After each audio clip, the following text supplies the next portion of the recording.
একে একে বিছানার নিচে, রান্নাঘরে, বাসন মাজার ঘর, পোশাকের আলমারি আর জলের পাত্র থেকে ছানাদেরকে বের করে কপ কপ করে গিলে ফেলতে লাগলো। বহু বছর আগের কথা। এক গভীর অরণ্যের ধারে ছিল একটি ছোট্ট কুটির। সেখানে বাস করত একটি বৃদ্ধা বাঁদর আর তার 7টি ছানা। প্রতিটি মা যেমন তার সন্তানকে ভালোবাসে, সেরকমই বাঁদর মা প্রাণ দিয়ে ভালোবাসত তার ছানাগুলিকে। কিন্তু সেই অরণ্যেই থাকতো এক হাড় গিলে ডাইনি, যে শুধু বাচ্চাদের খেয়ে বেঁচে থাকতো। বাছারা, আমাকে আজ বনে যেতে হবে। খাবার আনতে না গেলে আমরা দিন কাটাবো কেমন করে? কিন্তু মা, সেই ডাইনির কথা তুমি তো জানো, সে তো এই এলাকাতেই ঘুরে বেড়ায়। এই জন্যই তোদেরকে কিছু কথা বলে যাচ্ছি। বাছারা শোন, সাবধানে থাকবি সবাই।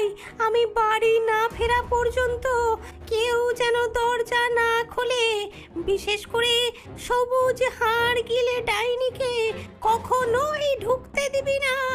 ঢুকতে পারলে তোদের সবাইকে সে তট করে গিলে ফেলবে।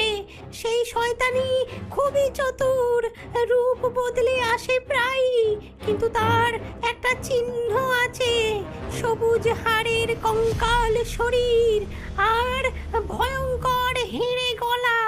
এই দুটো দেখলেই তোরা চিনতে পারবি। মা, আমরা খুব সাবধানে থাকবো, তুমি নিশ্চিন্তে যাও। ছানাদের মাথায় হাত বুলিয়ে বাঁদর মা বনের দিকে রওনা করল। কিন্তু সে জানতো না, গাছের আড়াল থেকে একজোড়া জ্বলন্ত লাল চোখ তাকে দেখছিল। সবুজ হাড় গিলে ডাইনি অনেক দিন ধরেই এই 7 বাঁদর ছানার ওপর নজর রাখছিল। আর আজ বাঁদর মা বাড়ি ছেড়ে যাওয়া মাত্র সে গভীর হাসি হাসল। কি সুন্দর 7 বাঁদর ছানা! এতদিন পর আমার ভোজের সময় এসেছে।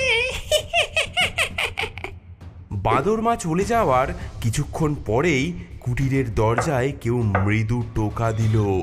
অপরিচিত ভারী পায়ের শব্দ শুনে ছানাগুলো কাঁপতে লাগলো। বাছারা, দরজা খোল, আমি তোদের মা বন থেকে সবার জন্য সুন্দর উপহার এনেছি। আমরা দরজা খুলবো না। মায়ের গলা এমন হেরে নয়, তুমি আমাদের মা হতে পারো না।